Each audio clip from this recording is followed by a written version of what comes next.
Very good morning to one and all present here. I am so happy to welcome all you people for the Introduction to Government Class Lecture Series 3 under the banner of Guest Lecture. In this program, we are inviting the very respected and more apted person for explaining the elementary education in Tamil Nadu to yourself. It's so happy, one more time, welcome and introduce the respected Sir Bodhimaram Murthy.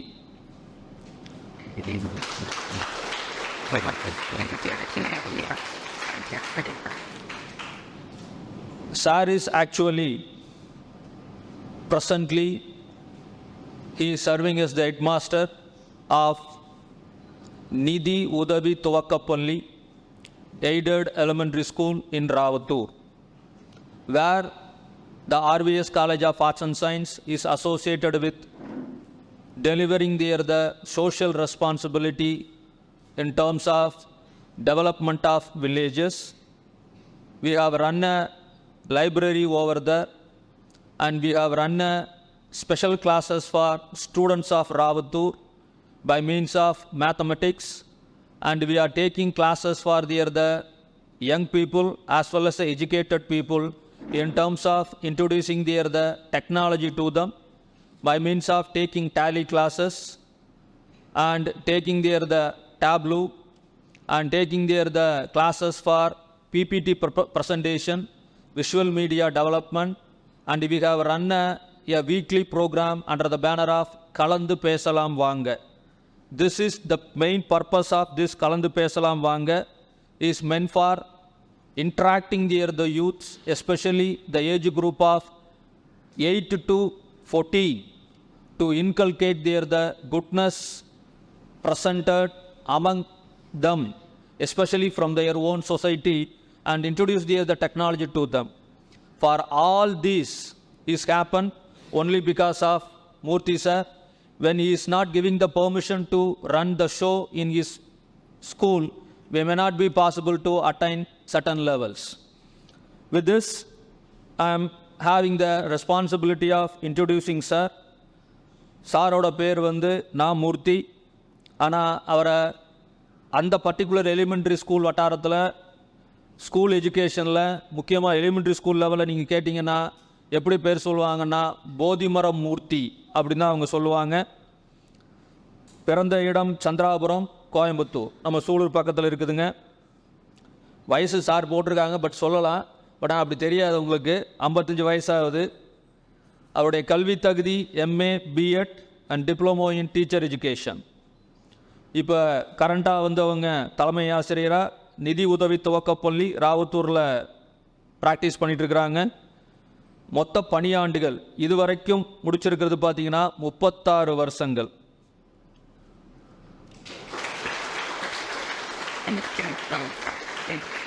இது ஏன்னா நம்ம இந்த காமர்ஸ்லையும் மேனேஜ்மெண்ட்டில் இருக்கணுக்கு தெரியணும். அரசாங்க வேலையில் ஒருத்தனுக்கு pension கிடைக்கணுன்னா 30 வருஷம் இருக்கணும். அப்புறம் கொஞ்ச நேரத்தில் 33 வருஷம் சொன்னாங்க. 33 வருஷம் இருந்துச்சுன்னா ஃபுல் பென்ஷன். அப்படின்னா எவ்வளோ சம்பளம் வாங்குகிறாங்களோ, கடைசி எவ்வளோ சம்பளம் வாங்குகிறாங்களோ அதே அளவு சம்பளம் என்ன ரிட்டையர்மெண்ட்டுக்கு அப்புறமா உங்களுக்கு என்ன பண்ணும், எலிஜிபிலிட்டி இருக்கும். அதுவும் இல்லாமல் அது பாயிண்ட் இல்லை, நான் ஒரு விஷயத்துக்காக சொல்கிறேன். 36 வருடங்கள் சர்வீஸ்ன்னு சொன்னால் எத்தனை ஆயிரம் மாணவர்களை அவங்க உருவாக்கியிருப்பாங்க, எத்தனை பேருனுடைய வாழ்க்கையை கைகாட்டியிருப்பாங்க, எத்தனை பேர் சார்னால உயர்ந்திருப்பாங்க. That is the more important and the delighted and the more what you call ஒரு கர்வம் எடுத்துக்கிற ஒரு தொழில்னா அது ஆசிரியர் தொழில் மட்டும்தான். அதுலேயும் ரொம்ப முக்கியம் எலிமெண்ட்ரி ஸ்கூல்ஸ். உங்களுக்கே தெரியும், வீட்டில் அப்பா அம்மா சொல்கிறாங்களோ இல்லையோ, அந்த 5ஆம் கிளாஸ் வரைக்கும் என்ன குழந்தைங்க யார் சொல்கிறத கேட்கும்? யார் சொல்கிறத கேட்கும்? எங்கள் மிஸ்ஸு சொன்னாங்க, எங்கள் சார் சொன்னாங்கன்னு சொல்லுமே தவிர அப்பா சொல்கிறதையோ அம்மா சொல்கிறதையோ என்ன பண்ண மாட்டாங்க, கேட்க மாட்டாங்க. அப்போ எந்த அளவு பொறுப்புள்ள ஒரு ஒரு ஒரு ஒரு பதவி, அதை எத்தனை பேர் அவங்க உருவாக்கியிருப்பாங்க. அடுத்து சார் பார்ட்டிசிபேட் பண்ண சிறப்பு விருந்தினராக பங்கேற்ற கல்லூரிகள் எஸ்விஎஸ் பொறியியல் கல்லூரி, எஸ்என்எம்பி கலை அறிவியல் கல்லூரி, Hindusthan college, KPR college, Johnson's college, KIT Kalaignar Karunanidhi college, Karpagam college, NGP Pollachi. அதுக்கப்புறமா +2 மாணவர்களுக்கு பார்த்திங்கன்னா உயர்ந்த சிந்தனை விதைப்பு அப்படிங்கிற ஒரு ப்ரோக்ராமையும் ரன் பண்ணியிருக்கிறாங்க. சார் பங்கேற்ற கருத்தரங்குகள் conferences India international science festival Chennai, அதில் புதிய கல்விக் கொள்கை கருத்தரங்கில் அவங்க பார்ட்டிசிபேட் பண்ணியிருக்கிறாங்க. 2 இடத்துல நடந்திருக்கு, சென்னையிலையும் நடந்திருக்கு, லக்னோலையும் நடந்திருக்குது. அதுக்கப்புறமா புதிய கல்விக் கொள்கை ஆலோசனை கூட்டம் சென்னை, SCRTயில் மெம்பர், போதிமரம் அமைப்பு மிக மிக முக்கியமானது. அவங்களுடைய டேக்லைன் பார்த்திங்கன்னா போதி மரத்துக்கு வாங்கும் ஊதியத்திற்கு உழை. எப்படிங்க? வாங்கும் ஊதியத்திற்கு உழை. ஏன்னா நாட்டில் இப்போ அதான் பிரச்சனையே. வாங்குகிற சம்பளத்துக்கு யாரும் என்ன பண்ணுறதில்ல, வேலை செய்கிறதில்ல. அடுத்து நம்மளுடைய ஒரு பெரிய ஒரு ஆசிரியர் இருக்கிறாருங்க, சோன்னு ஒருத்தர் இருக்கிறார், துக்ல கூட ஆசிரியர் இருக்கிறாரு. அவர் சொன்னப்பட்ட ஒரு இது, இந்தியா ஏன்டா பெரிய பிரச்சனையாக இருக்குது, இந்தியாவில் ஏன் சில வேலைகள் நடக்க மாட்டேங்குதுன்னு சொல்லும்போது, வெளிநாடுகளில் ஊழல் இல்லையா? இருக்குப்பா. இந்தியாவிலேயும் ஊழல் இருக்குப்பா, தப்பு இல்லைப்பா. ஆனால் வெளிநாட்டில் அவன் வேலை செய்யாமல் இருக்கிறதுக்கு காசு கொடுக்கணும். அவன் வேலையை ரெகுலராக பண்ணிகிட்டு இருப்பானாமா, அவன் வேலை செய்யாமல் இருக்கிறதுக்கு காசு கொடுக்கணும். ஆனால் நம்ம ஊரில் பார்த்தீங்கன்னா அவன் செய்ய வேண்டிய வேலைக்கே நாம் என்ன பண்ணணும்? காசு கொடுக்கணும். இதுதான் இந்தியாவுக்கும் இதற்கும் இருக்கின்ற பிரச்சனை அப்படின்னு அந்த டேக்லைனை படிக்கும்போது எனக்கு அதான் ஞாபகத்துக்கு வருது. வாங்கும் ஊதியத்திற்கு உழை. போதிமரம் செயல்பாடு ஆசிரியர்களுக்கான மைக்ரோசாஃப்ட் மாவட்ட ஒருங்கிணைப்பாளராக ப்ராக்டிஸ் பண்ணியிருக்காங்க. 6000க்கும் மேற்பட்ட அரசு பள்ளி ஆசிரியர்கள் ஆசிரியர் பயிற்றுனருக்கு கணினி சார்ந்த பயிற்சிகளை இலவசமாக வழங்கியிருக்காங்க. அரசு பள்ளி ஆசிரியர்களுக்கு 60க்கும் மேற்பட்ட கற்றல் வழிகாட்டி நிகழ்ச்சிகள் நடத்தியிருக்காங்க. Baba atomic centre Mumbai, Bengaluru, ISRO and CSR நிலையங்களுக்கு ஆசிரியர்களை அறிவியல் பயணமாக அழைச்சிட்டு போயிருக்காங்க. புதிய பாடத்திட்டத்திற்கு 1ஆம் கிளாஸ்லேருந்து 12ஆம் கிளாஸ் வரைக்குமான பாடத்திட்ட தயாரிப்பில் அவங்க பார்ட்டிசிபேட் பண்ணியிருக்கிறாங்க. இந்த ஆண்டு அவங்களுடைய நோக்கம் என்னவாக இருக்குன்னு சொன்னீங்கன்னா, பணம் இல்லாததால் இக்கல்வி பணியை செய்ய இயலவில்லை என்போருக்கு 1 கோடி நிதி திரட்டி வழங்குவதே இவ்வாண்டு நோக்கம்.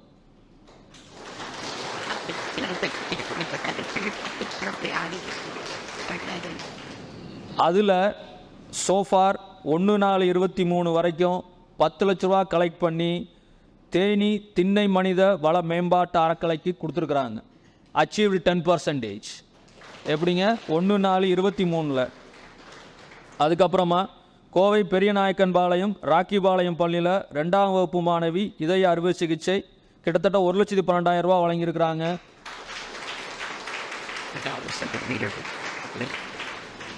அந்த கடைசியாக சொன்னதில் நம்மளும் அதில் கொஞ்சம் சேர்ந்துருக்கிறோம். நம்மகிட்டையும் கேட்டாங்க, நாமளும் வேறு விதமாக நம்மளுக்கு நாங்கள் உதவி பண்ணியிருக்கிறோம். So with this introduction, so இங்கே நான் இல்லை, நீங்கள். நான் என்கிட்ட எதெல்லாம் வருதோ திருப்பி யாருக்கு கொடுப்பேன்? உங்களை தான் கூப்பிட்டு தம்பி இது பண்ணுறா அப்படின்னு சொல்லுவேன் நான். நீங்கள் தான் பண்ணி கொடுத்துருக்கீங்க. உங்களுக்கு முந்தின பேட்ச். சிறப்பு விருந்தினரை சிறப்பு செய்ய நான் திரு பிரவீன் அவர்களை அழைக்கின்றேன்.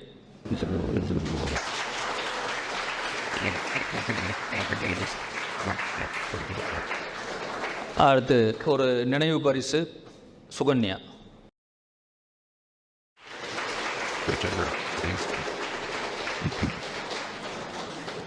அடுத்ததாக தலைமை ஆசிரியர் உரை. மீண்டும் உங்களுக்கு ஒரு வணக்கத்தை தெரிவித்துக் கொண்டு,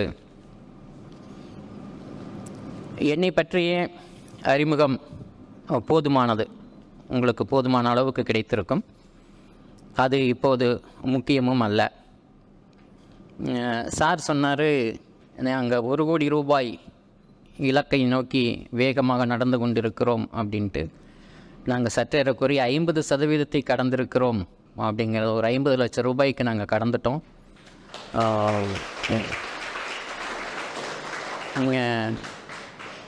இதே RVS கல்லூரியில் எனக்கு ஒரு துறையிலிருந்து உங்கள் ஸ்கூலுக்காக ஏதோ ஒன்று பண்ணுறோம் அப்படின்னு சொல்லி வந்தபோது எனக்கு மட்டும் கொடுத்தால் பத்தாது, இந்த சூலூர் யூனியனில் ஒரு 10 ஸ்கூலுக்கு எனக்கு கொடுக்குற மாதிரி கொடுத்தா தான் உங்ககிட்ட வாங்கிக்குவேன்னு சொல்கிறேன்.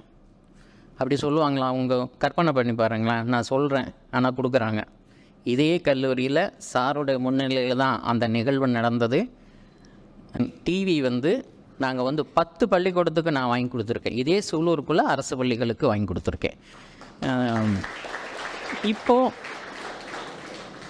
திருநெல்வேலி புயல் பாதிப்புகள் கேள்விப்பட்டிருப்பீங்க இல்லைங்களா? எதுவாக இருந்தாலும் சென்னையில் நடந்தால் தான் வந்து உங்களுக்கு வந்து எல்லாரும் கவர் பண்ணுவாங்க, எல்லாத்துக்கும் தெரியும். காரணம் வந்து மீடியா. பட் இப்போ திருநெல்வேலி பாதிக்கப்பட்ட போது அங்கே வந்து ஒரு 14 கிராமங்கள் ஒரு தீவு மாதிரி மாட்டிக்கிச்சு. அங்கே மனிதர்களுக்கு உதவி செய்வதற்கு ஆட்கள் இருந்தார்கள், விலங்குகளுக்கு உதவி செய்வதற்கு யாருமே இல்லை அப்படிங்கிற ஒரு செய்தி எங்களுக்கு கிடைச்சிச்சு. அங்கே இருக்கக்கூடிய ஆசிரியர் பெருந்தகைகள் வந்து, அண்ணா இந்த மாதிரி நிலைமை இங்கே இருக்குது, 3 நாளாக வந்து மாடு ஆடுகளுக்கு வந்து தீவனம் இல்லாமல் மிகப்பெரிய சிரமத்தில் உள்ள மாட்டிகிட்டு இருக்குது இந்த 14 கிராமங்கள் அப்படிங்கிற போது, அதற்கு அந்த பக்கத்தில் இருக்கக்கூடிய மற்ற மாவட்டங்களிலிருந்து சற்றேறக்குரிய 9 லட்சம் ரூபாய்க்கு ஆடு மாடுகளுக்கான தீவனத்தை மட்டுமே கொண்டு போய் அங்கே சேர்த்திருக்கிறோம். அந்த இடத்துக்கு கொண்டு போய் சேர்த்துருக்கிறோம். அதனால் சார் வந்து சொன்னதில் ஒரு 50% நாங்கள் ரீச் பண்ணியிருக்கிறோம். போதும். ஏன்னா அடுத்து நான் பேச வந்திருக்கக்கூடிய தலைப்பு வந்து பிரைமரி எஜுகேஷன் டிபார்ட்மெண்ட். இந்த டிபார்ட்மெண்ட்டை பற்றி நீங்கள் தெரிந்து கொள்ள வேண்டியது அப்படின்னா அந்த செட்டப், உங்களுக்கு நான் என்ன சொல்ல வர்றேங்கிறத தயவு செஞ்சு நீங்கள் வந்து புரிஞ்சுக்கங்க. இது தேவையில்லாத கருத்துக்களை நேரத்தை எடுத்து உங்களுடைய நேரத்தை நான் வீணாக்க விரும்பவில்லை. உங்களுக்கு வருங்காலத்திற்கு என்னுடைய குழந்தைகளுக்கு வழிகாட்டியான ஒரு நிகழ்ச்சியை அளிக்க வேண்டும் அப்படின்னு திருமிகு விவேகானந்தன் சார் வந்து என்னை வந்து ஆரம்பத்திலே சொல்கிற போதே சொன்னார். உங்கள் மூலமாக எங்கள் குழந்தைகளுக்கு ஒரு வழிகாட்டியாக ஒரு நல்ல ஒரு நிகழ்ச்சியை நீங்கள் கொடுக்கணும் அப்படின்னு சொன்னார். என்னுடைய மோட்டிவ் இந்த ஸ்பீச் அதை நோக்கி தான் இருக்கும். தயவு செஞ்சு கடைசி வரைக்கும் கேட்டிங்கன்னா அது என்னென்னு புரியும் உங்களுக்கு. என்னுடைய துறை அப்படின்னு சொன்னீங்கன்னா, ஒரு பள்ளியில் வந்து தலைமை ஆசிரியர், ஆசிரியர்கள், அதுக்கு அடுத்து வட்டார அளவில் வந்து ஒரு அதிகாரி இருப்பாங்க. அவங்களுக்கு பேர் பிஇஓஸ். இப்போ வந்து முதல்ல வந்து அது ப்ரமோஷன் கேடரில் இருந்தது. இப்போ வந்து நீங்கள் வந்து டைரக்ட் எக்ஸாம் எழுதி நீங்கள் வரலாம். நீங்கள் டைரெக்டாக எனக்கு வரலாம், வாய்ப்பு இருக்குது, அதிகாரியாக வர முடியும். அதுக்கு அடுத்தது வந்து மாவட்ட அளவில் ஒருத்தர் இருப்பாங்க. அவங்களுக்கு பேர் டிஇஓ, தொடக்க கல்வித்துறையில் சொல்கிறேன். அதுக்கு மேலே வந்து சிஇஓ. அதுக்கு அடுத்தது மாநில அளவில் போயிடும். அங்கே வந்து ஃபஸ்ட்டு ஜாயிண்ட் டைரக்டர், அதில் வந்து டிபார்ட்மெண்ட் வைஸாக வரும். அதில் நிறைய பிரியும் உங்களுக்கு. அதாவது தொடக்க கல்வித்துறையில் வந்து நிர்வாகம் பார்க்குறதுக்குன்னு தனியாக இருப்பாங்க. அடுத்தது வந்து பார்த்திங்கன்னா ஒரு கல்வி அது நடைமுறையை மேற்பார்வையிடுவதற்காக ஒரு ஜாயிண்ட் டைரக்டர் இருப்பாங்க. செயல்பாடுகளுக்காக ஒரு ஜாயிண்ட் டைரக்டர் இருப்பாங்க. அதில் வந்து எய்டடு பார்க்குறதுக்கு தனியாக இருப்பாங்க. அதுக்கடுத்தது வந்து மதம் சார்ந்த அமைப்புகளை பார்க்குறதுக்கு, இப்படி வந்து ஒவ்வொன்றுக்கும் தனித்தனியாக ஜாயிண்ட் டைரக்டர்ஸ் இருப்பாங்க. எல்லாத்துக்கும் சேர்ந்து ஒரு டைரக்டர் இருப்பாங்க. இதுதான் இந்த கல்வித்துறையினுடைய அமைப்பு. இது மட்டும் நீங்கள் இப்போ தெரிஞ்சுக்குங்க. அப்புறம் நீங்கள் அந்த உள்ளே வர்ற போது பின்னாடி நான் உங்களுக்கு சொல்கிறேன் என்னங்கிறத. இதுதான் துறை அமைப்பு. இதற்கு அடுத்து நீங்கள் பார்த்தீங்கன்னா, நீங்கள் உங்களுக்கான மேட்டர் இப்போ தான் ஸ்டார்ட் பண்ணுறேன். உங்களுடைய வாழ்க்கை மிகச் சிறப்பாக அமைய வேண்டும் என்று சொன்னால், இன்றைய நிலைமைக்கு கோயம்புத்தூர்காரருக்கு கொஞ்சம் சஃபஸ்டிகேட்டடாக தான் இருப்போம். நம்ம ஒரு 500 ரூபா எனக்கு கிடைச்சா போதும் சார் அப்படிங்கிறவங்க கொஞ்சம் கை தூக்குங்க பார்க்கலாம். நான் அந்த டிகிரி முடிச்சுட்டு போக போகிறேன், ஃபஸ்ட் இயர் முடிச்சுட்டேன், செகண்ட் இயர் முடிச்சு தேர்ட் இயர் முடிச்சுட்டு வெளியே போகிற போது, அப்பா எனக்கு ஒரு 500 ரூபா பெர் டே, ஒரு 15,000 ரூபா கிடைச்சா போதும், அப்புறம் பார்த்துக்குவோம் அப்பா இருக்கிறாங்க, அம்மா இருக்கிறாங்க, சோறு போடுவாங்க, வீடு கட்டி வச்சுருவாங்க, வண்டி வாங்கி கொடுப்பாங்க, பெட்ரோல் போட்டு கொடுத்துருவாங்க. நம்ம எவ்வளோ வேகம் வேணாலும் போகலாம், எங்கே ஹாஸ்பிட்டல் வேணாலும் அவங்க பார்த்துக்குவாங்க, அப்பா அம்மா பார்த்துக்குவாங்க. 500 ரூபா இருந்தால் போதும் இருக்கும். நம்மளுக்கு மனசுக்குள்ளே இருக்கும், ஓப்பனாக சொல்கிறதுக்கு கஷ்டமாக இருக்கும். அதுக்கு அடுத்தது வந்து இன்னொரு ஸ்டேஜ் இருக்கும். அந்த ஸ்டேஜ் என்னென்னா, இல்லை சார் அதெல்லாம் பத்தாது சார், எனக்கு ஃப்ரெண்ட்ஸ் எல்லாம் அதிகம், ஒரு 1000 ரூபா வேலை கிடச்சா போதும், பெர் டே ஒரு 1000 ருபீஸ். அப்புறம் அதுக்கு அடுத்த கற்பனைகள் வேறு மாதிரி இருக்கும். பட் நம்மளோட எய்மே இப்போ எங்கே இருக்குன்னா, டைரெக்டாக யூஎஸில் இறங்கணும், கனடாவுக்கு போகணும், யூஎஸில் வந்து க்ரீன் கார்டு உடனே கிடச்சிடணும், அப்படி ஒரு கற்பனை. அதுவும் இருக்குது. எல்லாத்தையும் நான் வரவேற்கிறேன். ஆனால் என்ன செய்யணும் நம்மங்க? என்ன செய்யணும்? நான் பேச வந்திருக்கிற தலைப்பில் உள்ளே போகிறேன். கரிக்குலம் அப்படின்ட்டு மத்திய அரசாங்கத்திலிருந்து உங்களுக்கு வந்து ஒரு புள்ளி வச்ச மாதிரி ஒரு தகவலை கொடுப்பாங்க. That is curriculum. அதை மட்டும் சொல்லிடுவான். அதாவது உங்கள் தொடக்க கல்வியில் வந்து இந்த கரிக்குலத்தை ஒட்டி பாடம் நடைபெற வேண்டும், இந்த குழந்தைகளுக்கு இந்த தகவல்கள் சென்று சேர்ந்திருக்க வேண்டும் அப்படின்னு ஒன்று கொடுத்துருவாங்க. உதாரணத்துக்கு நான் உங்களுக்கு ஒரு தலைப்பை எடுத்தே சொல்கிறேனுங்களேன். உணவு அப்படின்னு ஒன்று கொடுத்துருவாங்க. அந்த உணவில் வந்து எதை நோக்கின தகவல்கள் இருக்க வேண்டும்? செயற்கையானது, இயற்கையானது, இவ்வளோதான் மேட்ரு இருக்கும். இதுதான் மத்திய அரசு திட்டமிட்டு கொடுக்கக்கூடிய கரிக்குலம். இதற்கு என்சிஆர்டின்னு ஒரு அமைப்பு இருக்குது. அந்த அமைப்பில் வந்து உங்களுக்கு வந்து ஒரு புத்தகம் வெளியிட்டுருவாங்க. அந்த புத்தகத்தை நிறைய பேர் சிபிஎஸ்சிலேருந்து வந்திருந்தீங்கன்னா தெரியும், ட்ரையாக இருக்கும். வார்த்தைக்கு வார்த்தை அதில் பொருள் இருக்கும். வார்த்தைக்கு வார்த்தை, வரி கூட இல்லை, வார்த்தைக்கு வார்த்தை அதில் பொருள் இருக்கும். அதில் வந்து நீங்கள் சிபிஎஸ்சி புக்கை படித்து வெளியில் வர்றது அது ஒரு ஸ்டைல். அதுக்கு அடுத்தது அதே சிபிஎஸ்சி புக்குக்கு ப்ரைவேட் கம்பெனிஸில் இதே டைட்டில், உணவு, அதில் இயற்கை உணவு, செயற்கை உணவு, அவங்க வேறு மாதிரி புத்தகம் எழுதி கொடுத்துருப்பாங்க. நீங்கள் இந்த சிபிஎஸ்சி ஸ்கூல் குழந்தைகளை பார்த்தீங்கன்னா கட்டாயமாக சிபிஎஸ்சி என்சிஆர்டி புக்கு ஒரு பேக் இருக்கும், ப்ரைவேட்டு எழுதின புக்கு ஒரு பேக் இருக்கும்.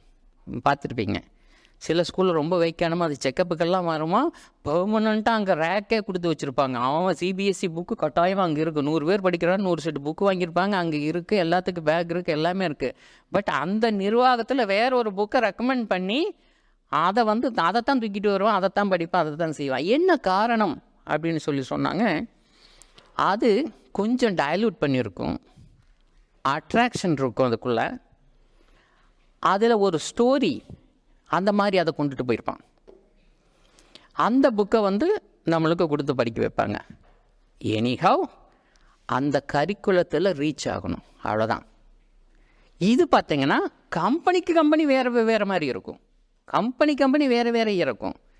அவன் ஒரு அப்ரூவல் வாங்கியிருப்பான் என்சிஆர்டியில் கொடுத்து, ஆமாம் இந்த உணவு அப்படிங்கிற இந்த தலைப்புக்கு ஆக்டாக இது இருக்குது அப்படின்னு ஒரு லைசன்ஸ் வாங்கியிருப்பாங்க. அந்த புத்தகம் பயன்படுத்தப்படும். இது என்சிஆர்டி. இதுவே வந்து ஸ்டேட்டுக்கு வரும். ஒவ்வொரு ஸ்டேட்டும், சில ஸ்டேட்டு அப்படியே என்சிஆர்டியை அப்படியே ஒபே பண்ணுவாங்க. சின்ன மாநிலங்கள் அதற்கான வசதி வாய்ப்புகள் இருக்காது. அதனால் அவங்க தனியாக வந்து குழுவெல்லாம் போட்டிருக்க மாட்டாங்க. ஆனால் நம்ம தமிழ்நாடு எல்லாம் வந்து தனியாக தமிழ்நாடு பாடநூல் கழகம் அப்படின்னு சொல்லிட்டு ஒன்று வச்சுருக்காங்க. இங்கே வந்து நம்ம தமிழ்நாட்டு சூழலுக்கான முறையில் அந்த புத்தகம் வடிவமைக்கப்பட்டிருக்கும். இப்போது அது எப்படி வடிவமைக்கப்பட்டிருக்கும் அப்படின்னு சொல்லி அதே தலைப்பு தான் உங்களுக்கு. அதில் வந்து நீங்கள் கீழே எடுத்துகிட்டு வருவாங்க. அந்த உணவுங்கிற டைட்டில் கட்டாயமாக இருக்கணும். எது மத்திய அரசு சொல்லி இருக்கிறதோ சில இது அரசியல் பேசுவதை கூடாத இடம்தான். இருந்தாலும் நீங்கள் ஒரு தகவலை தெரிஞ்சுக்குங்க. நாங்கள் மத்திய அரசு கொள்கையை பின்பற்ற மாட்டோம், கல்விக் கொள்கையை பின்பற்ற மாட்டோம் அப்படின்னு நீங்கள் வெளியில் எங்கே வேணாலும் என்ன வேணாலும் பேசிக்கலாம், பேனர் கட்டலாம், ஆர்ப்பாட்டம் பண்ணலாம், போராட்டம் பண்ணலாம். ஆனால் அவங்க கொடுத்துருக்கக்கூடிய இந்த உணவுங்கிற தலைப்பை நீங்கள் எடுத்து தான் ஆகணும், பண்ணி தான் ஆகணும். இதுதான் விதி. அதை இந்த தமிழக சூழலுக்காக மாற்றி இங்கே தமிழ்நாடு அரசாங்கம் ஒரு புத்தக வடிவமைப்பு செஞ்சுருப்பாங்க. அந்த வடிவமைப்பில் என்ன மாதிரி இருக்கும் அப்படின்னு சொல்லி போட்டு சொன்னால், உணவு அதே தான், அதில் செயற்கை இயற்கை இருக்கும். அதில் கீழே அப்படியே இறங்கிட்டு வரோம் பாருங்களேன். அந்த இயற்கை உணவுனா மரம், செடி, கொடி, நிலத்துக்கு மேலே நிலத்துக்கு கீழே அப்படியே கொஞ்சம் அந்த விரிவாயிட்டே இருக்கும். உங்களுக்கு தெரியுதுங்களா? அது அந்த கான்செப்ட் தெரியுதான்னு பாருங்கள். அதுக்கு அடுத்தது பார்த்திங்கன்னா செயற்கை அப்படின்னு சொல்லி போட்டு சொன்னோம் அப்படின்னு சொல்லிட்டு சொன்னால், அதில் உரம், பூச்சிக்கொல்லி அது வரும். அதுக்கடுத்த டைட்டில் அப்படியே நீங்கள் உள்ளே போயிட்டு இருந்தீங்கன்னா எங்கே போகும்னா மருத்துவம், அங்கே போயிடும். பார்த்தா உணவு தான். அந்த உணவு அப்படிங்கிற அந்த டைட்டில் உங்களுக்கு எங்கே போயிடும் அப்படின்னு சொல்லி போட்டு சொன்னால் மருத்துவத்தை நோக்கி உங்களுக்கு போயிடும். இப்படி தான் இது பிரிஞ்சிட்டே இருக்கும். இன்றைக்கி தமிழ்நாடு அரசாங்கத்தில் 1 முதல் 10ஆம் வகுப்பு வரை தயாரிக்கப்பட்ட புத்தக குழுவிலே முழுவதுமாக 1ஆம் வகுப்பு புத்தகத்திலிருந்து 10ஆம் வகுப்பு புத்தகம் வரை முழுவதுமாக தயாரிக்கப்பட்ட ஒவ்வொரு வகுப்பிலும் ஏதேனும் ஒரு இடத்தில் எங்களுடைய போதி மரத்தினுடைய செயல்பாடு இருக்கிறது என்பதை நாங்கள் பெருமையாக சொல்லிக் கொள்கிறோம். தமிழ்நாட்டில் உங்களுக்கு அந்த செயல்பாடுகளுக்கு உள்ளே போகிறது அப்படிங்கிறதெல்லாம் சாதாரணமான காரியம் அல்ல. நாங்கள் அதை ரீச் பண்ணியிருக்கிறோம். எங்கேயோ ஒரு சென்னையை சுற்றி இருக்கக்கூடிய 2-3 மாவட்டங்களில் மட்டுமே பண்ணி கொண்டிருந்ததை ஒரு தமிழ்நாடு அளவிலான ஒரு இயக்கமாக அதை நாங்கள் மாற்றி கொண்டு செஞ்சுருக்கிறோம். +1 நர்சிங் குரூப் யாராச்சும் பண்ணியிருந்தீங்க அப்படின்னு சொன்னால், அந்த புத்தகம் முழுக்க கோவையில் போதி மரத்தினால் தயாரிக்கப்பட்டது. கோவை பெரியாஸ்பட்டலில் தான் முழு டீட்டெயில்ஸ் எடுத்து அதில் இருக்கக்கூடிய அனைத்து போட்டோக்களும் அத்தனையும் கோயம்புத்தூரில் தான் பண்ணியிருக்கிறோம். அந்த ஒரு துறை, அந்த நர்சிங் புக்கு அப்படின்னு சொல்லி எடுத்திங்கன்னா இங்கே தான் தயாரிக்கப்பட்டது, கோவையில் தான் தயாரித்தோம். அது +1 +2 வரும்போது அது வேறு மாதிரி போயிடுச்சு. அதனால் நாங்கள் அந்த ஒரு புத்தகத்தில் மட்டும் கான்சென்ட்ரேட் பண்ணி தயாரித்து கொடுத்துருக்குறோம். இப்போது உங்களுக்கு ஒன்று சொல்கிறேன். நான் எடுத்த உணவு 1ஆம் வகுப்பில் உங்களுக்கு அ ஆ இ ஈ உ ஊ இப்படி சொல்லிக் கொடுப்போம் இல்லைங்களா? சொல்லிக் கொடுக்குற போது அந்த உணவுங்கிற தலைப்பு அதுக்குள்ளே இருக்கணும். அந்த அ ஆ இ ஈ அதுக்குள்ளே இருக்கும். 1ஆம் வகுப்பு குழந்தைக்கு மறைமுகமாக நாங்கள் அதை சொல்லியிருப்போம். உதாரணத்துக்கு உங்களுக்கு சொன்னோம் அப்படின்னு சொன்னால், அ அப்படின்னா அம்மா, ஆனா ஆடு, இனா இலை. இது மட்டும் நான் எடுத்துக்கிறேன். உங்களுக்கு இந்த 3 உதாரணம் எடுத்துக்கிறோம். இந்த அ அம்மா எங்கே படுறாங்க தெரியுங்களா? உணவு சமைச்ச பின்னாடி ஒரு பாதுகாப்பான உணவு. அந்த உணவை உங்கள் அம்மா மாதிரி சுத்தமாக யாரும் உங்களுக்கு ஊட்டி இருக்க முடியாது இல்லைங்களா?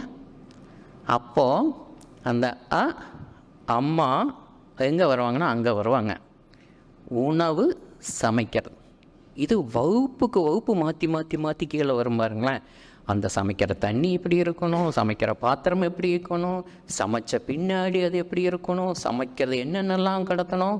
நீங்கள் +2 வரைக்கும் படிச்சிருப்பீங்க. இது எல்லாம் இங்கேருந்து எடுத்துகிட்டு வந்தால் தான்.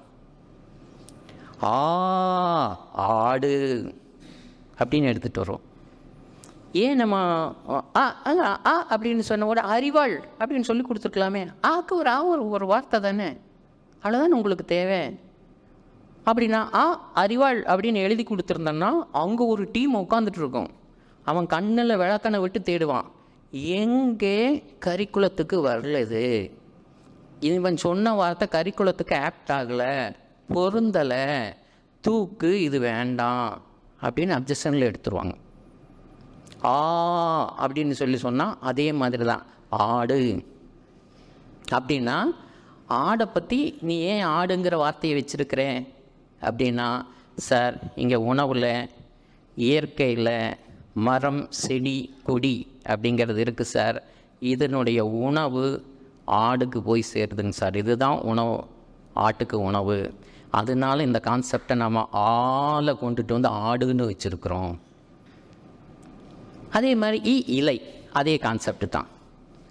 இப்போ ஏங்கிற எழுத்து எடுத்துக்கலாங்களேன். ஏக்கு என்ன சார் போடுவீங்க? என்ன வேணாலும் போடலாம். ஆனால் எலுமிச்சை அப்படிங்கிற வார்த்தை எடுக்கப்பட்டிருக்கு. ஏன் அந்த வார்த்தையை எடுத்துருக்குறாங்க? சார் இது உணவு, உணவில் ஆன்டிபயாட்டிக் இருக்குது பாருங்களேன். 1ஆம் வகுப்பு புத்தகம். அப்போ நீங்கள் படிக்கிற புக்கெல்லாம் எப்படி பண்ணியிருப்பாங்கன்னு பாருங்கள். 1ஆம் வகுப்புக்கான புத்தகத்தில் தயாரிக்கிற போது இவ்வளவு கவனிக்கப்பட்டிருக்கிறது.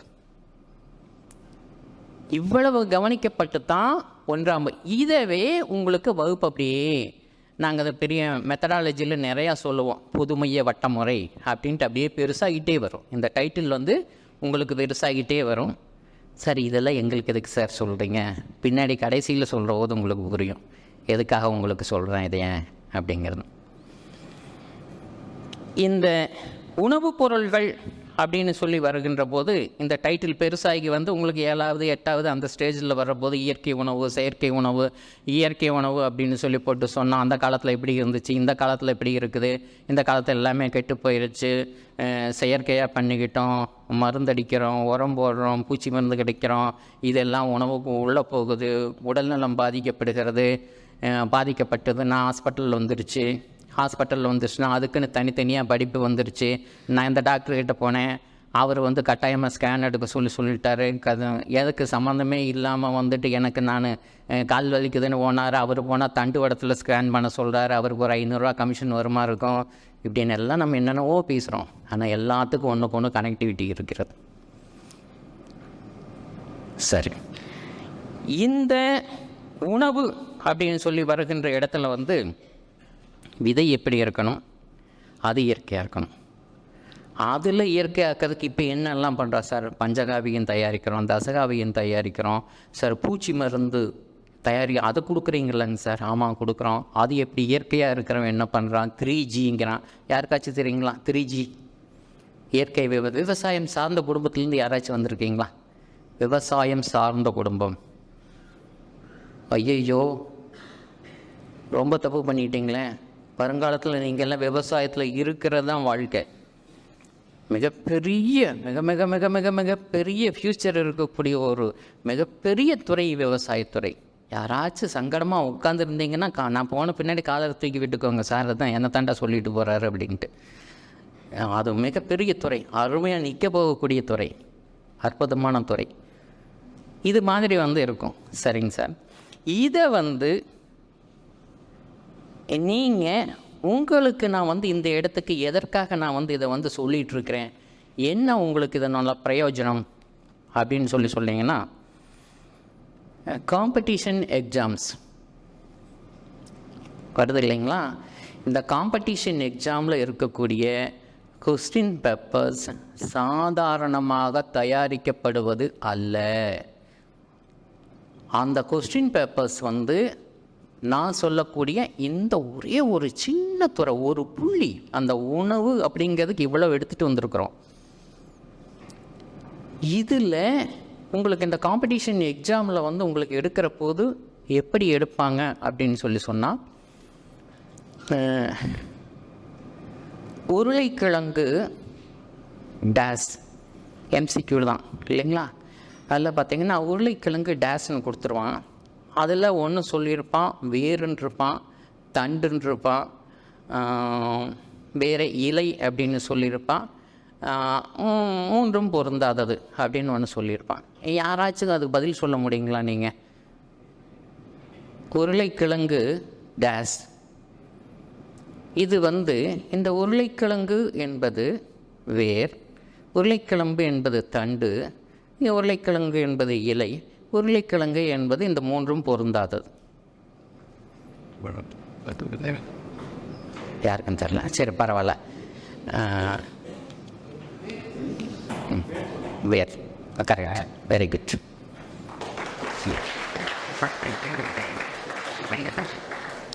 இப்படி தான் நாம் நினச்சிட்ருக்கிறோம் பதில் தப்பு. சரிங்களா?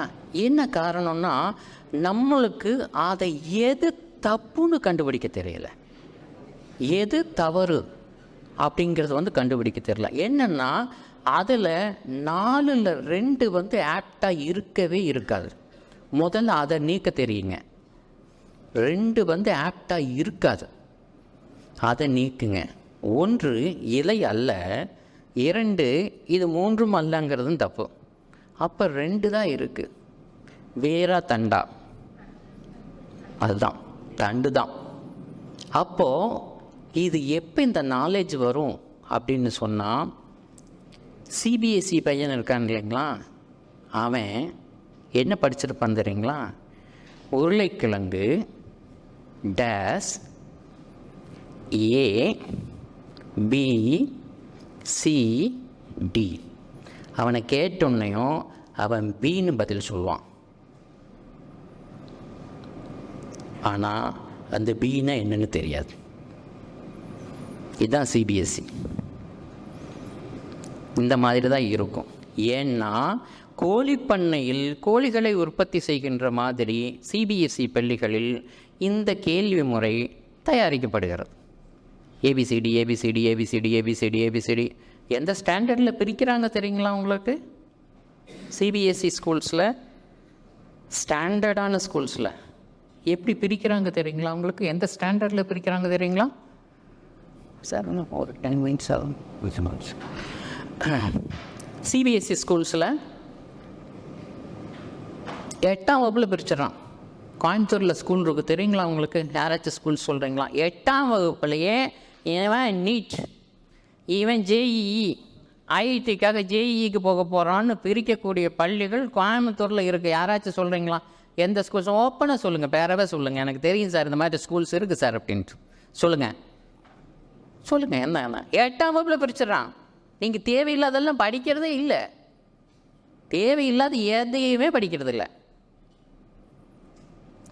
நீங்கள் படித்த ஸ்கூலில் அப்படி முடியுமா? முடியாது. டே இந்த 5 சப்ஜெக்டில் 500 இல்லை ப்ளஸ் 600 மார்க்குக்குடா நீ கட்டாயமாக பண்ணிடணும். அப்படி தான் நம்ம படிச்சுட்டு வந்துருக்குறோம். அவன் அப்படி இல்லை.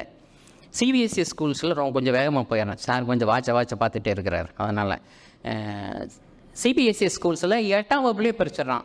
8ஆம் வகுப்பில் எப்படி பிரிக்கிறான்னா, நீட்டுக்கு தனி பேட்ச், ஐஐடிக்கு இந்த ஜேஇஇ எழுத போகிறவங்களுக்கு தனி பேட்ச் பிரித்து, மேத்ஸ் 60%, நம்ப முடியுதுங்களா? சயின்ஸ் 15, அதுக்கு அடுத்தது பாட்னி ஜுவாலஜி இதெல்லாம் பிரித்து எடுத்துருப்பாங்க இல்லைங்களா, அதில் 10, மீதி லாங்குவேஜுக்கு போட்டு 100 மார்க். அவ்வளோதான். இதுதான் அங்கே நடக்கும். மேத்ஸில் தரோவாக பண்ணிடுவான். இந்த பக்கமாக வர்றீங்க, நீட்டு சயின்ஸுக்கு 60 மார்க் கொடுத்துருவான், மேத்ஸுக்கு 20 மார்க் கொடுத்துட்றான், மீதி 20 லாங்குவேஜுக்கு. இதுதான் நடக்கும். இவனுக்கு வேறு புத்தகம், அவனுக்கு வேறு புத்தகம். நீங்கள் பக்கத்தில் இருக்கிறவன் ஒரே கிளாஸ் தான் படிப்பான். இவன் புஸ்தகம் அவன் படிக்க மாட்டான், அவன் புஸ்தகத்தை இவன் படிக்க மாட்டான். ஒரே கிளாஸ், சேம் ஸ்டாண்டர்ட், ஒரே ஸ்கூலில் 3 டைப் ஆஃப் புக்ஸ் இருக்கும். ஆனால் பேரவே சொல்கிறேனே, அப்படின்னா சைத்தன்யா அப்படிங்கிற ஒரு ஸ்கூல் கோயம்புத்தூருக்குள்ளே இருக்குது. நீங்கள் பாருங்கள், இந்தியாவுக்குள்ளே 8364 இப்போ ஸ்டாண்டர்டு. கோயம்புத்தூருக்குள்ளே இன்னும் அடிஷ்னலாக வர்ற வருஷம் வடவழியில் ஒன்று ஸ்டார்ட் பண்ணுறாங்க. வடவழியில் ஒன்று 8364 ஸ்கூல் இருக்குது இந்தியாவுக்குள்ளே வச்சுருக்குறான். எல்லாம் 1ஆம் நம்பர் கோழி பண்ணை. தெரிஞ்சதுங்களா? அழகாக ப்ரிப்பேர் பண்ணுறான், அவன் அந்த எக்ஸாம் போகிறான், பாஸ் பண்ணுறான். என்ன தான் சார் அங்கே நடக்குது? நம்மளால் பண்ண முடியாதாங்க சார்? பண்ண முடியும். அவங்க கட்டாயப்படுத்தினா நாம் படிக்கிறோம், அவங்க கட்டாயப்படுத்தலைன்னா நம்ம படிக்கிறது இல்லை. அவ்வளோதான் மேட்டர். அப்போ அந்த அளவுக்கு கல்வியில் தனித்தனியாக பிரித்து எடுத்துகிட்டு போகிறாங்க. அப்படி இருக்கிற போது நீங்கள் இன்னும் இந்த வருஷம் first year college campus super, அருமையான கேன்டீன், ஜாலியான டைம் பாஸிங் எல்லாம் இருக்கும். செகண்ட் இயரில் பாதி வரைக்கும் இருக்கும்.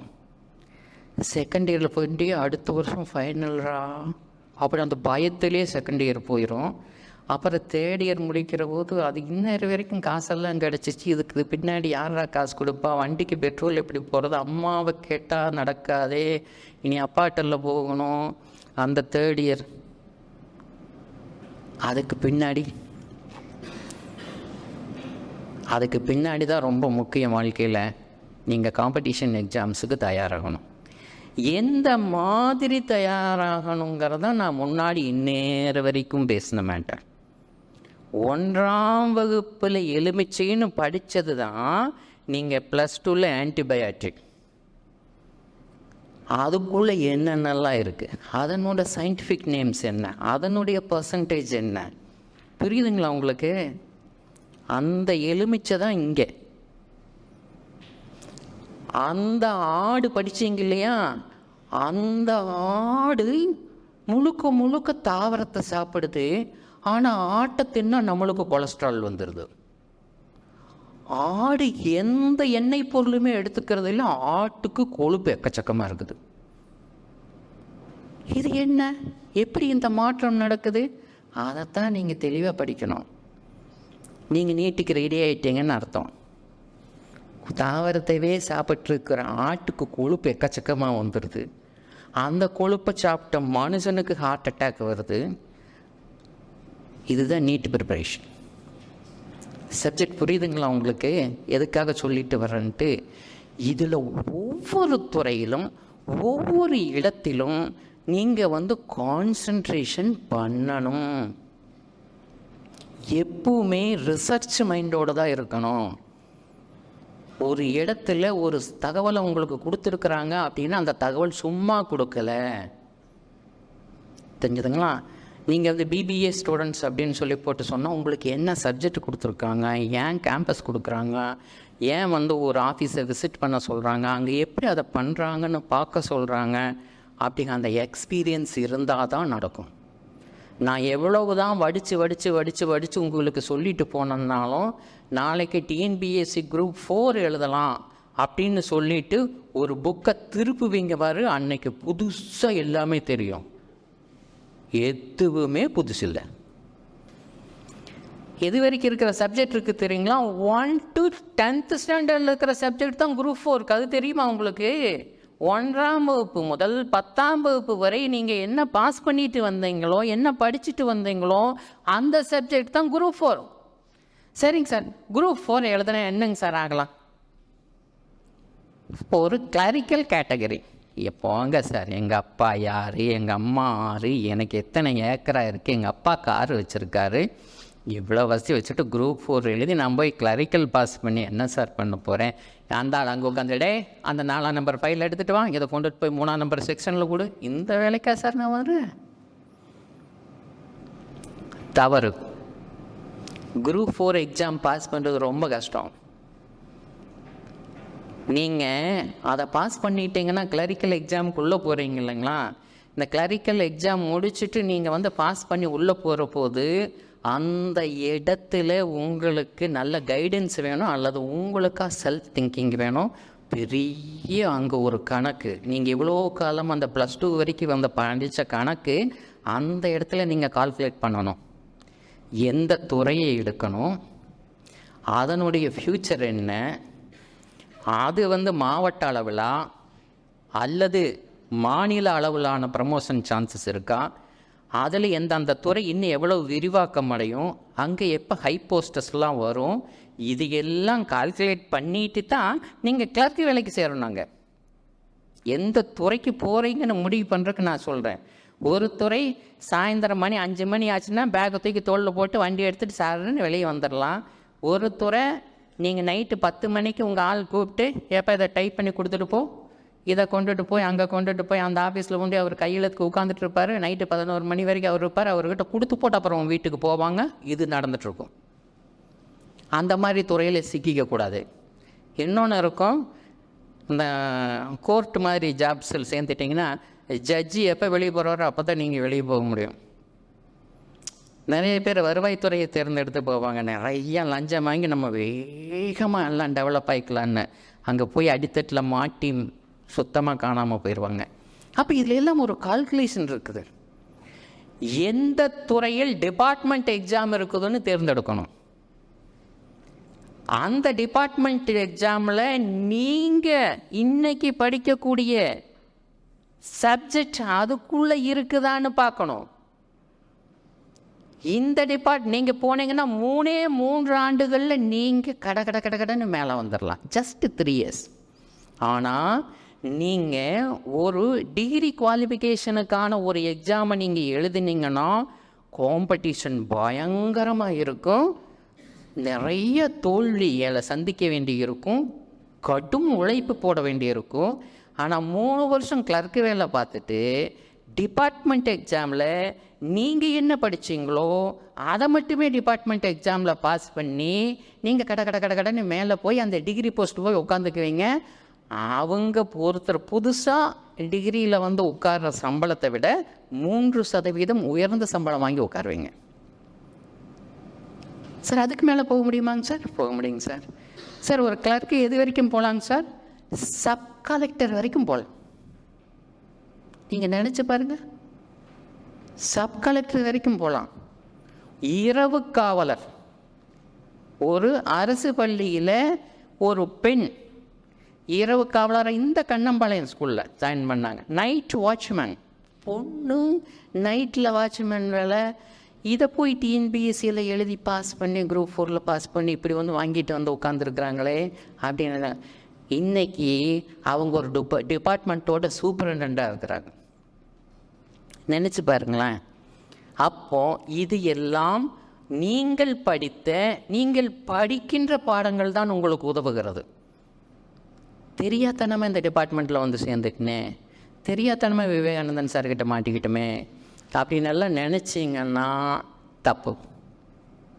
நீங்கள் எதை படிக்கிறீங்களோ விவேகானந்தன் சார் சொல்லிக் கொடுக்குறத விட்டு போட்டு வேறு ஏதாச்சும் காலேஜில் ஏதாச்சும் நோட்ஸ் கிடைக்குதா, பழைய மார்க்கெட்டில் நோட்ஸ் கிடைக்குதா, இதில் எல்லாம் போய் சார் சொல்லி கொடுத்ததை விட அடுத்த ஸ்டெப்பு என்ன அப்படின்னு நம்ம தெரிஞ்சு வச்சுருந்தோன்னா தான் நான் சொன்ன ஸ்டெப்ஸ் எல்லாமே ஈஸியாக மேலே ஏற முடியும். சொல்கிறது புரியுதுங்களா? அம்மானால் சின்ன வயசில் அழகாக சமைப்பாங்க, பாதுகாப்பாக சமைப்பாங்க, ஒரு நல்ல பாத்திரத்தில் போடுவாங்க, சுத்தமான ஸ்பூனில் ஊட்டுவாங்க. அல்லது அதில் சாப்பிட மாட்டேங்கிறாங்கன்னா சுத்தமாக கையை கழுவிட்டு உங்களுக்கு ஊட்டி விடுவாங்க. அதைத்தான் விவேகானந்தன் சாரும் அந்த குரூப்பும் உங்களுக்கு செய்ய முடியும். சொல்கிறது புரியுதுங்களா? அதுக்கடுத்து நீங்களாக பிளேட் எடுத்து நீங்களாக கழுவி சாப்பிட்றீங்களா, ஊரெல்லாம் சுற்றி போட்டு அந்த பைக் மெக்கானிக்கிட்ட போய் உட்காந்துட்டு முறுக்கி பார்த்துட்டு வந்தோமா அதே கையோடு அப்படியே சாப்பிட்றோமா அப்படிங்கிறதெல்லாம் உங்கள் கையில் இருக்கு. எந்த இடம் புறப்பட்டோமோ அந்த இடம் நல்ல இடம், பாதுகாப்பான இடம். ஆனால் அதை தக்க வைத்து கொள்ளுவது முழுக்க 100% உங்களிடம் இருக்கிறது. இதை எப்போது நீங்கள் உணர்வீர்கள் என்றால் நீங்கள் உங்கள் குழந்தைக்கு ஊற்றுற போது உணர்வீங்க. நீங்கள் உங்களோட பையனை ஒரு காலேஜ் சீட்டு கேட்குற போது உணர்வீங்க. அந்த காலேஜில் ஃபீஸ் அவ்வளோவா, வீடு கட்டலான்னு போனால் பேங்க்கில் லோன் கொடுக்க மாட்டேங்கிறானே, கார் வாங்கலான்ட்டு போனால் கண்ட கேள்வியெல்லாம் கேட்குறானே, இது மாதிரி எல்லாம் வந்து வரும். நான் இப்போது கையெழுத்து போட்டேன்னா 1 கோடி ரூபாய் எனக்கு வந்து லோன் கொடுப்பான். இந்த இடத்துல பண்ணி காட்டினாலும் பண்ணி காட்டிடுவேன். இங்கே வருவான் பேங்க்காரன். ஏன்னா செக்யூர்டு மாதமான என்ற சம்பளத்தில் 1.5 லட்ச ரூபா ஏறுது. புரியுதுங்களா? நான் படித்த போது, நான் வேலைக்கு சேர்ந்த போது என்னுடைய மாத சம்பளம் 610 ப்ளஸ் 20 630 ரூபா 30 நாள் வேலைக்கு. நினச்சி பாருங்க, இன்னைக்கு ஒரு நாளைக்கு 5000 ப்ளஸ் கவர்மெண்ட் காசு எனக்கு வருது. நான் ரிட்டையர்ட் ஆகிட்டேன், விவேகானந்தன் சார் சொன்ன மாதிரி தான். இப்போ நான் சேஃப் சைடாக இருக்கிறேன்.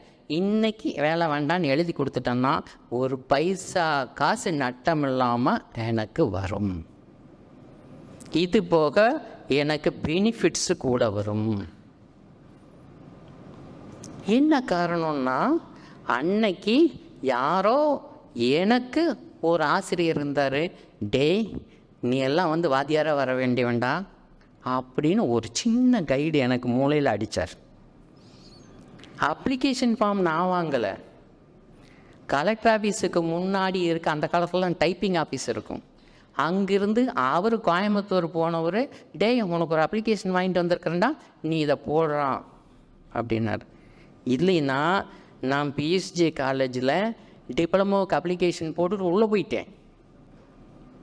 ஆனால் இன்றைக்கி அப்படி ஏதாச்சும் முடிச்சுட்டு வந்திருந்தோன்னா எங்கே கையை காலெல்லாம் கரைன்னு பூசிக்கிட்டு நீ போனோம் என்னவோ எனக்கு தெரில, எங்கே போயிருக்கனோ தெரில. ஆனால் அந்த ஓராசிரியர் என்னை சட்டையை பிடிச்சி இழுத்துட்டு வந்து எங்கள் அம்மா கிட்ட சொல்லி, இவன் இதுக்கு விண்ணப்பத்தை போட சொல்லு அப்படின்னு சொல்லி எங்கள் அம்மா கிட்ட சொல்லி அந்த விண்ணப்பத்தை போட்டு, அன்றைக்கி எலிமெண்ட்ரி ஸ்கூல் வாத்தியாருக்கு 630 ரூபா சம்பளம், 610 + 20 630 ரூபா சம்பளம், இவ்வளோதான் அப்படின்னு சேராமல் இருந்திருந்தா இந்த இடத்துக்கு நான் வந்திருக்க மாட்டேன், உங்கள் முன்னாடி நான் பேசியிருக்க மாட்டேன். சார் இந்த உட்காந்துட்டுருக்கிற இடத்துல எங்காச்சும் வெளியில் கிளியில் நிற்க வேலையோ, அல்லது இங்கே ஏதோ ஒரு ஏசி மெக்கானிக் வேலையோ, அல்லது ஒரு டிரைவர் வேலையோ தப்புன்னு நான் சொல்லலை. பட் எனக்கு அது அமைஞ்சிருக்கலாம் இல்லைங்களா?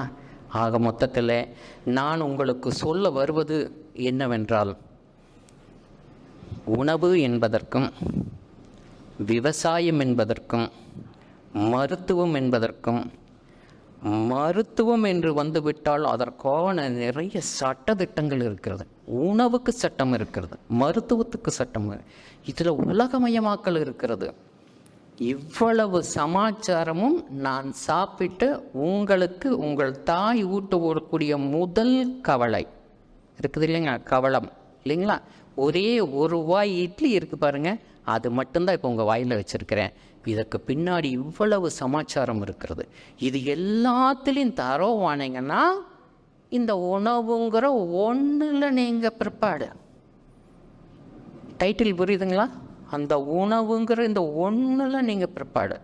இப்படி எத்தனை என்சிஆர்டி புக்கில் எவ்வளவு கரிக்குலம் கொடுத்துருக்குறாங்களோ அந்த கரிக்குலத்தில் எல்லாத்துலேயும் தயாராகிருங்க. தயாராகிட்டிங்கன்னா நீங்கள் ஒரு ஐஏஎஸ், நீங்கள் ஒரு ஐபிஎஸ், நீங்கள் ஒரு ஐஆர்எஸ், உங்கள் டிபார்ட்மெண்ட்டெல்லாம் ஐஆர்எஸ் உலகம் வரலாம் இல்லைங்களா? தெரியுதுங்களா? ஐஆர்எஸ் எல்லாம் உங்கள் டிபார்ட்மெண்ட்டுக்கு ஆப்டானது, நீங்கள் வரலாம். நினச்சி பாருங்களேன், எவ்வளோ பெரிய கதவு நம்மளுக்கு திறந்து தான் வச்சுருக்கு, ஓப்பனாக இருக்குது. யார் எந்த மால் ப்ராக்டிஸும் பண்ண முடியாது. உங்களுக்கு திறமை இருந்தால் இப்போ கம்ப்யூட்டர் தான் உங்களுக்கு எக்ஸாமில் கொஸ்டின் பேப்பரை திருத்துறது, மார்க்கு போடுறது எல்லாமே கம்ப்யூட்டரைஸ்ட் ஆகிடுச்சு. யார் எந்த மால் ப்ராக்டிஸும் பண்ண முடியாது. அந்த அளவுக்கு உயர்ந்த அளவுக்கு எடுத்துகிட்டு போயிட்டாங்க. அதனால் உங்களுடைய வாழ்க்கை உங்களுடைய கையில், உங்களுடைய எதிர்காலத்தை நீங்கள் தான் தீர்மானித்துக் கொள்கிறீர்கள். பெற்ற தாயையும் உங்களை வளர்த்தெடுத்த அத்தந்தையையும் எந்த இடத்திலும் விட்டு கொடுக்காதீர்கள். உங்கள் தாயின் மடியில் தலை வைத்து இன்பம் என்றால் என்பதை அனுபவியுங்கள். உங்கள் தந்தையை ஒரு சமுதாயத்தில் தலை நிமிர்ந்து உங்களால் நடக்கின்ற போது அவர் எவ்வளவு பெருமை பெறுவார் என்பதை நினைத்து பார்த்து உங்களுடைய வருங்காலத்தை அமைத்து கொள்ளுங்கள். இந்த வாய்ப்புக்கு நன்றி. விடைபெறுகிறேன். வணக்கம்.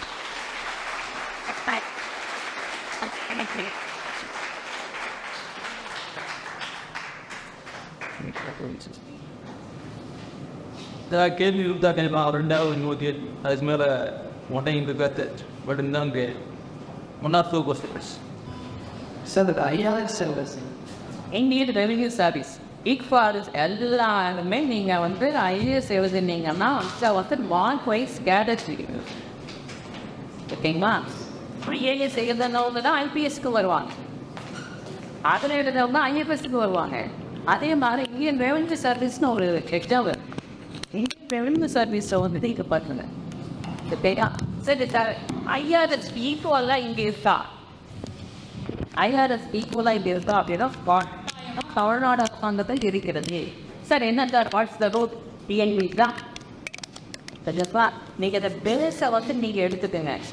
டிஎன்பிஎஸ்சி பண்ணுறதுக்கு நாங்கள் வந்து சென்ட்ரல் நேரத்துக்கு தயாராக இருக்கிறோம். யாரும் வரமாட்டேங்கிறாங்க, போராடுறோம்.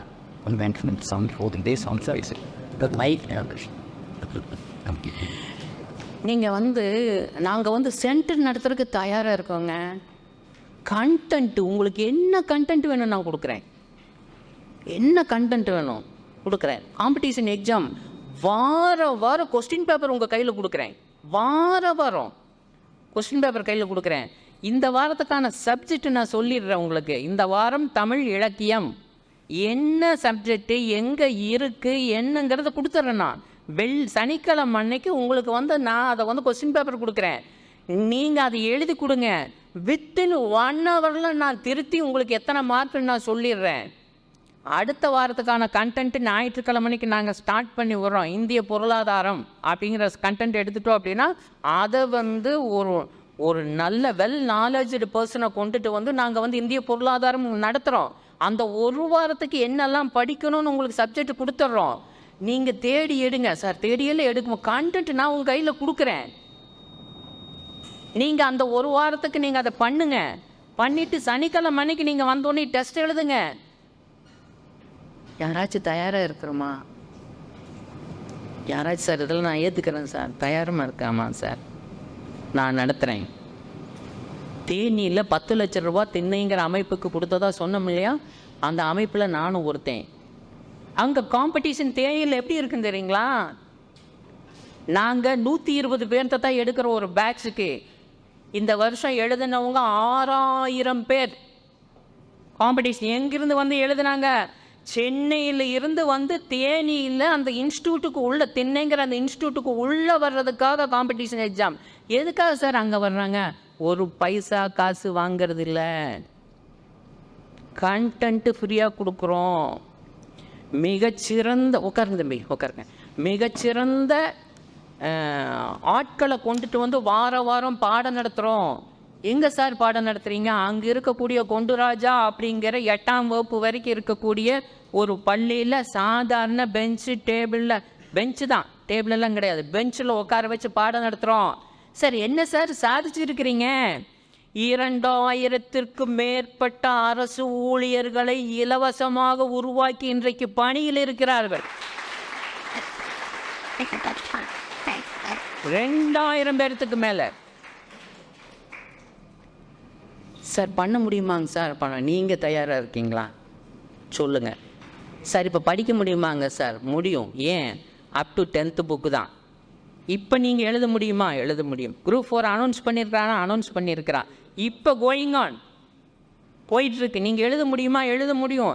எஃபெக்ட் போடுங்க. நீங்கள் இந்த காலேஜ் விட்டு வெளியில் போகிற போது கவர்மெண்ட் ஜாபோடு போகலாம். ஓப்பனாக இருக்குது. நாம் பயன்படுத்துறதில்ல, தெரியறதில்ல. தெரிஞ்சிட்டாலும் நமக்கு இந்த வயது தடையாக இருக்கிறது. நான் எப்போ வேலைக்கு வந்தேன்னு தெரியுங்களா? கொஞ்சம் கண்ணை முடிக்கோங்க. 18 வயசில் நீங்கள் எங்கே உட்காந்துட்ருக்குறீங்க? நான் 18 வயசில் 610 ரூபா ப்ளஸ் 20 கவர்மெண்ட் சம்பளம் வாங்குகிறேன். நம்ப முடியுதா? கவர்மெண்ட்டில் கொடுக்க மாட்டேங்கிட்டான்.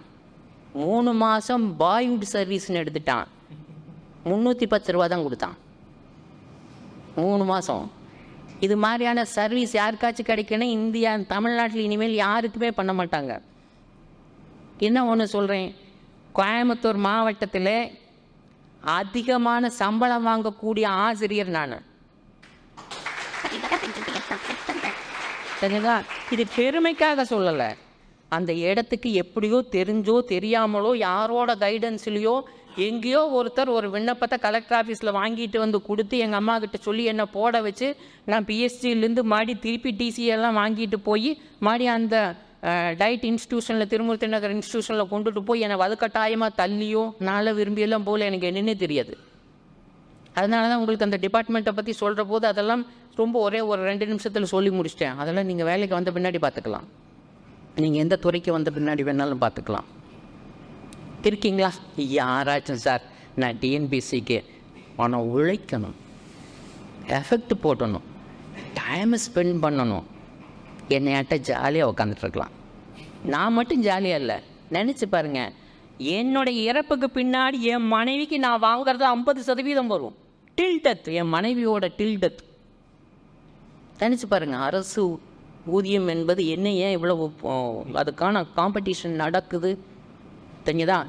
நிறைய காலத்தில் 13 ஆண்டுகளாக தேர்வு நடைபெறவில்லை.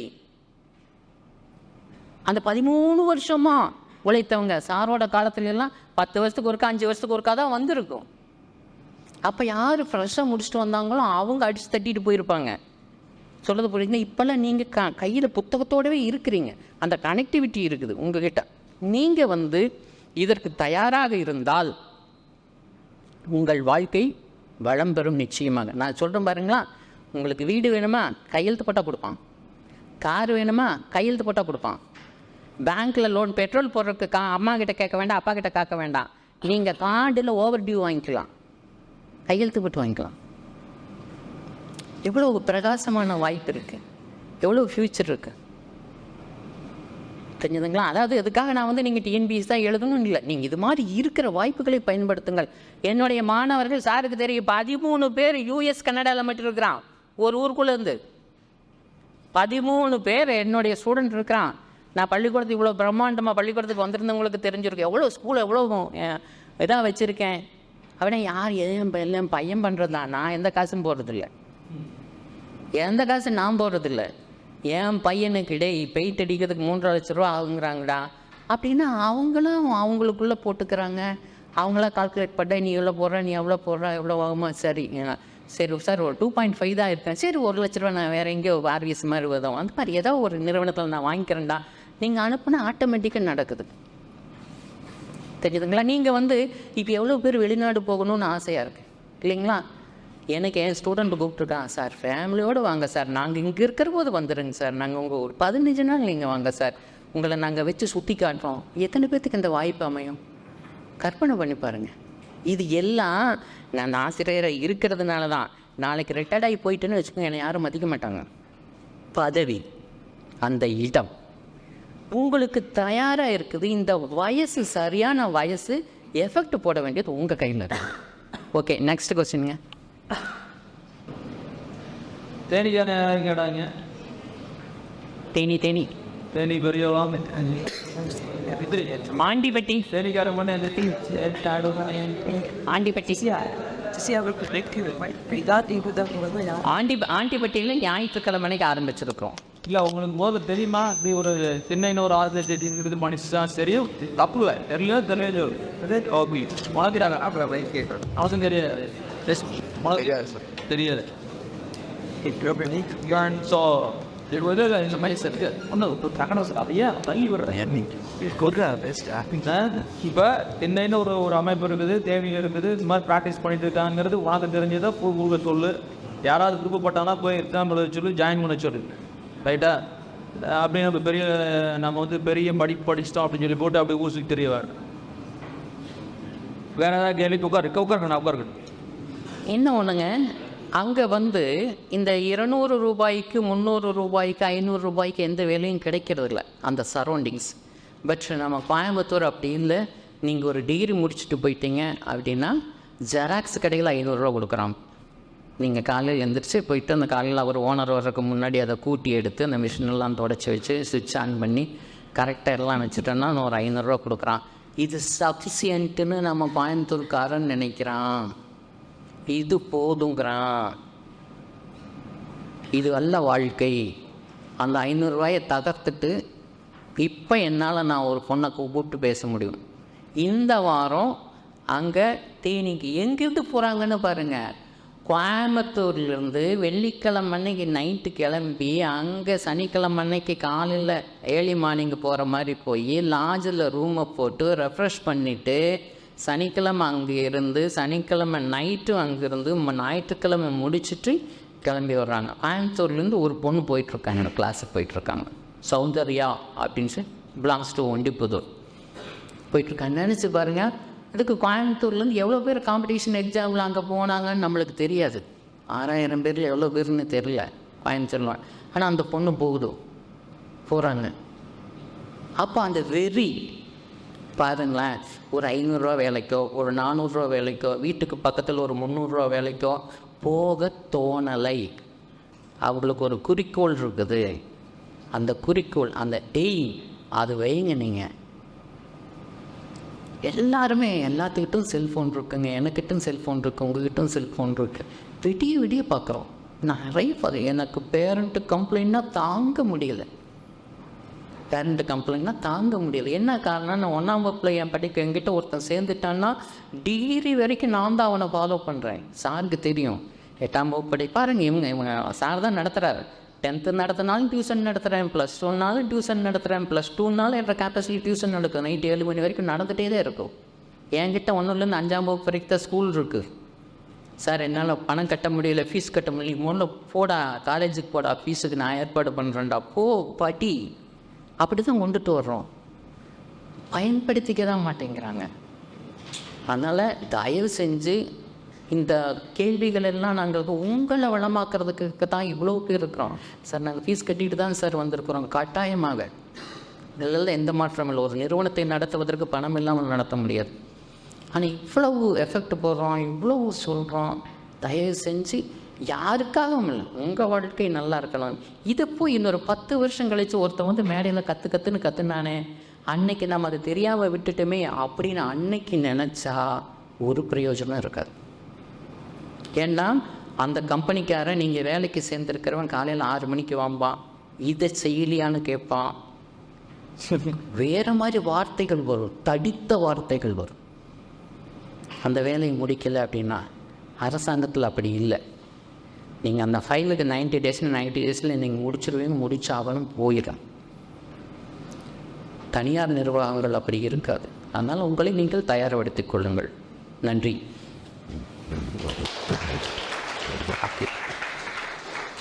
Sir thank you. இப்போது உங்களுக்கு நீங்கள் இந்த எக்ஸாம் பற்றி சொன்னதுனால நாம் இந்த ப்ராசஸ் எப்படி ஆரம்பிச்சிருக்கிறோம்னு ஒரு தகவல் மட்டும் உங்களுக்கு.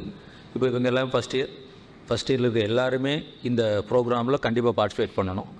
இதிலிருந்து நாம் இவங்க செகண்ட் இயர் போகும்போது இதிலிருந்து ஒரு 80 பேர் நம்ம என்ன பண்ணுறோம், செலக்ட் பண்ணுறோம். இந்த கிளாஸில் இவங்க எப்படி பார்ட்டிசிபேட் பண்ணுறாங்க, எப்படி கேள்வி கேட்குறாங்க, இல்லை எப்படி ப்ரெசென்ட் பண்ணுறாங்கிறது ஒரு மார்க்கெலாம் நம்ம போட்டு அதிலிருந்து 80 பேரை சூஸ் பண்ணி செகண்ட் இயர் கூட்டிகிட்டு போகிறோம். அங்கே இதே மாதிரி நம்ம என்னென்னா கிளாஸஸ் நம்மளுடைய ஐஏஎஸ் மேடம் ஒருத்தவங்க இருக்கிறாங்க, அவங்க டேக்கிங் கிளாஸஸ்ங்க. அங்கேருந்து தேர்ட் இயர் போகும்போது 60 பேரை கூட்டிகிட்டு போகிறோம். அந்த 60 பேர்லேருந்து 10 பேரை நம்ம என்ன ஃபைனலாக சூஸ் பண்ணி அந்த 10 பேரில் ஒருத்தருக்கு சிஎஸ்சி எக்ஸாமுங்க, 4 பேருக்கு டிஎன்பிசியில் group 1, group 2, group 2A exams, அடுத்த 5 பேருக்கு டிஎன்பிசியில் குரூப் 4, 7, 8, அப்புறம் எஸ்எஸ்சி எக்ஸாமினேஷனுக்கு 100% scholarship is going to provide by college. So இதுதான் இந்த பர்டிகுலர் ப்ராசஸ், இதனுடைய நோக்கமே அதுதான். ஸோ அதனால தான் இந்த பசங்க ஒரு சில பேர்லாம் அதெல்லாம் அவன் ஒவ்வொருத்தரும் கேள்வி கேட்கும்போது அவனுக்கான தகுதி அவன் என்ன பண்ணிக்கிறான்னு வளர்த்திக்கிறான். அடுத்தடுத்த லெவல் போகிறதுக்கு அவன் ஈஸியாக என்ன போயிடுவான். இது காஸ்ட்டும் நமக்கு ஏற்கனவே அந்த பசங்களுக்கு தெரியும், நான் ஏற்கனவே சொல்லியிருக்கிறேன். ஒரு சிவில் சர்வீஸ் எக்ஸாம் எழுதணும்னா ஏன் இது ரொம்ப இந்த திண்ணை மாதிரியான அமைப்புகள் ஏன் ரொம்ப முக்கியம். அதே மாதிரி பார்த்திங்கன்னா பழனி பக்கத்தில் ஆயக்குடி அங்கே ஒரு சென்டர் இருக்குது, ஏன் முக்கியம் அப்படின்னு சொன்னீங்கன்னா, இவர்கள் சுத்தமாக என்ன பண்ணுறதில்ல, எதுவும் சார்ஜ் பண்ணுறதில்ல. உங்களுடைய உழைப்பு மட்டும்தான், உங்களுடைய ஈடுபாடு மட்டும்தான். ஒரு சிவில் சர்வீஸ் எக்ஸாம் நீ ப்ரிப்பேர் ஆனால் 2.5 லட்ச ரூபா இல்லாமல் ப்ரிப்பேர் ஆக முடியாது. ஒரு டிஎன்பிசிக்கு குரூப் 1, குரூப் 2, குரூப் 2A ப்ரிப்பேராக குறைந்தபட்சம் 1 லட்சம் 1.5 லட்சம் இல்லாமல் ப்ரிப்பேர் ஆக முடியாது. அதுக்கப்புறமா குரூப் 4க்கு நீ ப்ரிப்பேர் ஆனாலே குறைந்தபட்சம் 1 லட்ச ரூபா ஆகும். ஏன்னா நீ போய் கோர்ஸ் ஜாயின் பண்ணணும், படிக்கணும், நேரங்கள் இருக்குது எல்லாமே. இதையெல்லாம் தாண்டி இங்கே நாம் 100% ஃப்ரீன்னு விடுறோம்னா நீ எந்த அளவுக்கு உங்களுக்கு தகுதிப்படுத்திக்கிறோம் அதை தான் சார் என்ன பண்ணுறாங்க, திரும்ப அதில் உங்களுக்கு உறுதிப்படுத்த சொல்கிறாங்க. உங்களுடைய உழைப்பு உங்களுடைய வாழ்க்கைக்காக. So I request Bharathi madam to propose the vote of thanks. அனைவருக்கும் இனிய காலை வணக்கம். நானிலும் போற்றும் நல்லோருக்கு நன்றி சொல்வது நம் கடமை. அந்த வகையில் இன்றைய விழா சிறக்க இன்றைய சிறப்பு விருதினர் ஐயா போதிமரம் திரு என் மூர்த்தி அவர்களுக்கு எங்களது மனமார்ந்த நன்றியை தெரிவித்துக் கொள்கிறோம். இந்த அரிய வாய்ப்பினை ஏற்படுத்தி கொடுத்த doctor Vivekanandar sir, head of the department school of business management அவர்களுடைய சார்பாகவும் உங்களுக்கு எங்களது நன்றியை தெரிவித்துக் கொள்கிறோம்.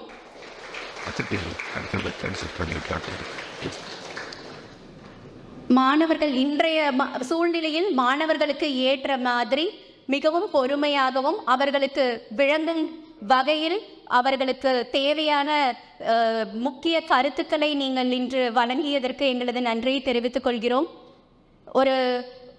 நிறைய மாணவர்கள் இந்த டிஎன்பிஎஸ்சி எக்ஸாம்ஸ் எப்படி ப்ரிப்பேர் பண்ணுறது, உங்களுக்கு இந்த ப்ரோக்ராம் நடக்கிறதுக்கான நிறையா விஷயங்கள் உங்களுக்கு நிறையா பேருக்கு தெரியலை உண்மையாக சொல்லணும்னா. அதனால நிறையா பேர் ரொம்பவும் விளையாட்டுத்தனமாக இருக்கீங்க.